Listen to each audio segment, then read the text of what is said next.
તાલુકાના નેસડા ગામે આવેલી પ્રાથમિક શાળાની હાલત ગંભીર બની છે। કુલ 118 વિદ્યાર્થીઓ અભ્યાસ કરતી આ શાળામાં 7 ઓરડા હોવા છતાં 4 ઓરડા ખૂબ જ જર્જરિત હાલતમાં હોવાથી બંધ કરવામાં આવ્યા છે। પરિણામે માત્ર 3 ઓરડા જ કાર્યરત છે અને વિદ્યાર્થીઓને 2 પાળીમાં અભ્યાસ કરવો પડે છે। ચોમાસામાં હાલત વધુ ખરાબ બને છે।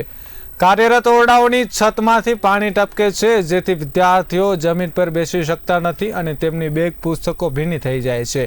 મધ્યાહન ભોજન માટેના રસોડાનું પણ એવું જ દયનીય હાલત છે। શાળાના આચાર્ય ભાવશ્રી જાદવે આ અંગે ઉચ્ચ અધિકારીઓને રજૂઆત કરતા શિક્ષણ વિભાગ દ્વારા શાળાને 2 પાળીમાં ચલાવવાની મંજૂરી આપી છે। SOE યોજના અંતર્ગત શાળાની રિપેરિંગની કામગીરી માટે ટેન્ડર પણ ફાળવી ચૂકવામાં આવ્યા છે। હવે માત્ર કામગીરી શરૂ કરવાની રાહ જોવામાં આવી રહી છે। અમારી ગામની શાળા જર્જરી હાલતમાં છે। રિપેરિંગ કરવાનું પણ છોકરાને બાળકોને ભણાવવાની ફૂલ ટ્રબલ પડે છે। ચોમાસાનો તમામ વરસાદ છે એ નિશાળની અંદર પડે છે અને વારંવાર રજૂઆત કરેલી છે। ધારાસભ્યને પણ રજૂઆત કરેલી છે, છતાંય પણ કોઈ ધ્યાન દેતું નથી। ને અત્યારે હાલમાં અમારી નિશાળમાં સાહેબે 2 પાળી કરેલી છે, છતાંય પણ છોકરાને ટ્રબલ પડે છે। તમારી શું માંગણી છે? અમારી માંગણી છે કે જેથી કરીને સરકારશ્રીને જાણ કરવા માટે આપેલી છે કે વહેલામાં વહેલી અમને નિશાળ બનાવીને રૂમ 4 કરીને આપે। બાબતમાં સાહેબ એને વારંવાર આજે 4-5 વર્ષથી અમે સરકારશ્રીને આ નિશાળ જગ્યાએ અધિકારીઓને વારંવાર રજૂઆત કરીએ છીએ। ગઈ 29 તારીખે અમે વાત કરી હતી તો ભાઈ 29 તારીખે તમારું સ્ટેન્ડર્ડ ખુલશે અને એની અંદર શું આવે, શાળા રિપેરિંગનું આવે, નવા ઓરડાનું આવે, એવા અમને અધિકારીઓ એવી જાણ કરેલી છે।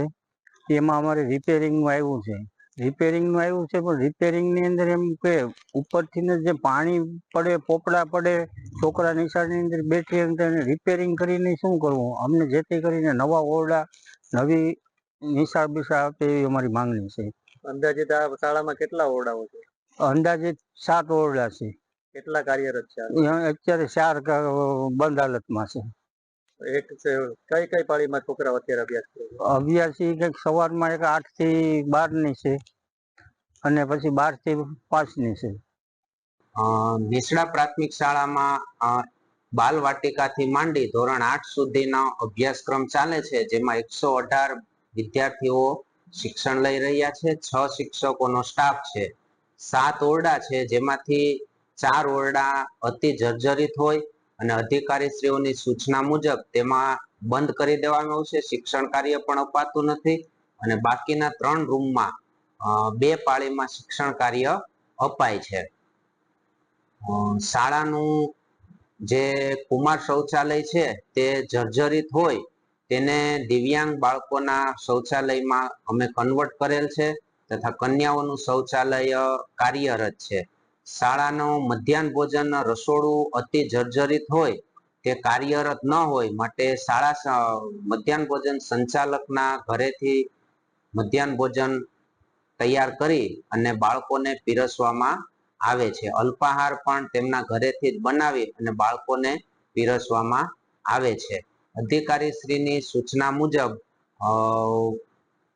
SOE અંતર્ગત શાળા મરામતનું તમામ કાર્ય પ્રોસેસ પૂર્ણ થઈ ગઈ છે અને એજન્સીને ટેન્ડર સોંપાય એટલે શાળાનું બિલ્ડિંગની મરામત ચાલુ કરી દેવાની સૂચના આપી દેવાયેલ છે।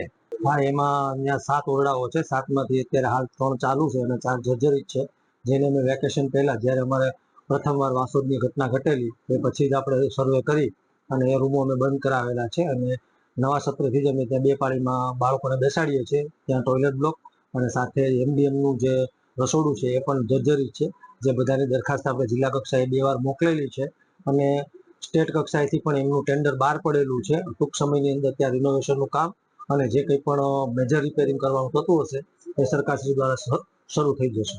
હા, પૂરી થઈ ગઈ છે, ટેન્ડર પ્રક્રિયા પૂરી થઈ ગઈ છે। એમનું લિસ્ટ પણ આપણા ઉના તાલુકામાં નેસડા સાથે 22 થી 25 શાળાઓનું ટેન્ડર બહાર પડી ગયું છે, જે શોર્ટ ટાઈમની અંદર એજન્સી નિયત થઈ અને કામગીરી શરૂ થઈ જશે।